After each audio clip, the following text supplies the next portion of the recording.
Dragi sunarodnici, dozvolite mi da vas pozdravim iz Ambasade Republike Srbije u Otavi i da iskoristim ovu priliku da vas pozovem da svi zajedno budemo između 10. i 12. jula na Nijagarinim vodopadima kako bi obeležili dva značajna jubileja. 170 godina od rođenja Nikole Tesle i 130 godina od puštanja u rad prve hidroelektrane na Nijagarinim vodopadima. Mestu koji je tekako značajno za Teslino stvaralaštvo i za celokupno njegovo nasleđe, mestu gde je sve svoje ideje pretvorio u realnost i gde su milioni ljudi, zahvaljujući njegovom izumu i neizmeničnoj struji, došli do električne energije.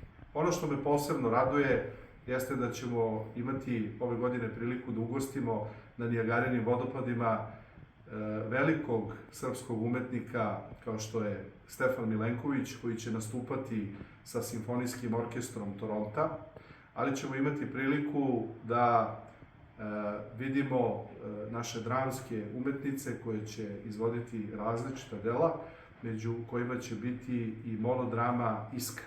Još jednom vas pozivam da svi zajedno budemo tamo između 10. i 12. jula i srdačno vas pozdravljam.